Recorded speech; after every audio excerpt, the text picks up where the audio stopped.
తిరుమల ఈ car race కేసులో కేటీఆర్ దాఖలు చేసిన క్వాష్ పిటిషన్ పై ఇవాళ తెలంగాణ హైకోర్టులో విచారణ జరగనుంది.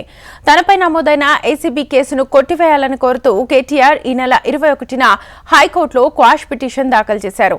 దీనిపై ముందుగా విచారించిన జస్టిస్ శ్రవణ్ కుమార్ ధర్మాసనం కేటీఆర్ ను ఈ నెల 30వ తేదీ వరకు అరెస్ట్ చేయొద్దని, దర్యాప్తు మాత్రం కొనసాగించవచ్చునని ఆదేశించింది.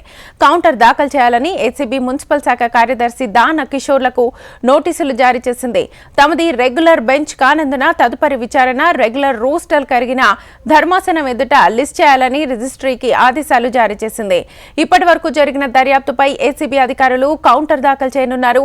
ఈ కేసులో ఫిర్యాదుదారుడు దాన కిషోర్ వాంగ్మూలాన్ని ఏసీబీ అధికారులు నమోదు చేశారు. ఈ కేసులో దాన కిషోర్ స్టేట్మెంట్, ఏసీబీ కౌంటర్ కీలకంగా మారనున్నాయి. ఫుల్ డీటెయిల్స్ మా హైదరాబాద్ బ్యూరో రమణ అడిగి తెలుసుకుందాం. రమణ, తీవ్ర దుమారం చేస్తున్న ఈ కార్ రేసింగ్ సంబంధించిన విచారణకు సంబంధించి ఈరోజు హైకోర్టులో మళ్ళీ ఒకసారి కేటీఆర్ క్వాష్ పిటిషన్ విచారణకు రాబోతుంది. ఏదైతే కేసుకు సంబంధించి కేసులో ఎఫ్ఐఆర్ అతని పేరును తొలగించాలంటూ కూడా ఆయన ఈ పిటిషన్ దాఖలు చేశారు.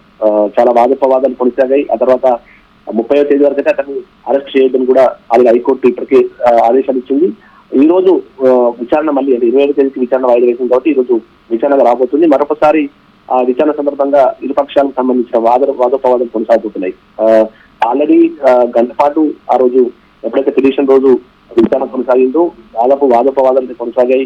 ఇరు పక్షాలు కూడా భారీగానే తమ వాదనలు వినిపించాయి. అంటే ముఖ్యంగా కేటీఆర్ కి సంబంధించి అయితే ఇది కేవలం కుట్రపూరితంగా జరిగిన కేసుగానే వాదించారు. ఆయన తరపు వాదన వినిపించినటువంటి న్యాయమూర్తి వాదన వినిపించారు. ముఖ్యంగా కేసు సంబంధించి అసలు ప్రభుత్వానికి హైదరాబాద్ బ్రాండ్ ఇమేజ్ పెంచే విధంగా ప్రయత్నం చేసినప్పటికీ కూడా కేవలం ఒక కక్షపూరితంగా ఇందులో నన్ను ముద్దాయిగా చేసే ప్రయత్నం జరిగింది అనేటువంటి వాదన ఆయన తరపు లాయర్ చేశారు. అయితే అటు ఏజీ వాదన వినిపిస్తూ పూర్తిగా అంటే అసలు ఎట్లాంటి క్యాబినెట్ అనుమతి లేదు, ఫైనాన్స్ క్లియరెన్స్ లేకుండానే ఒక కంపెనీకి ఎఫ్ఈఓ కంపెనీకి పెద్ద మొత్తంలో డబ్బులను వారు బదిలీ చేశారు.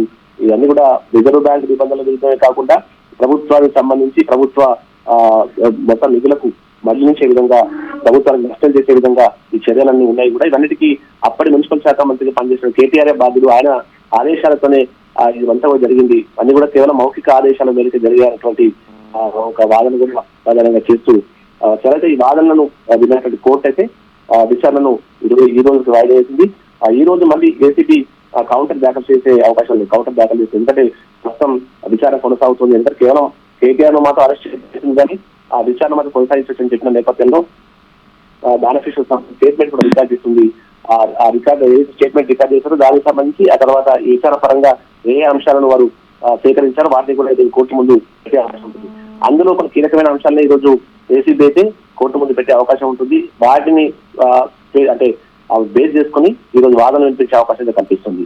మరి చూడడానికి కోర్టు ఏం చెప్పబోతుంది.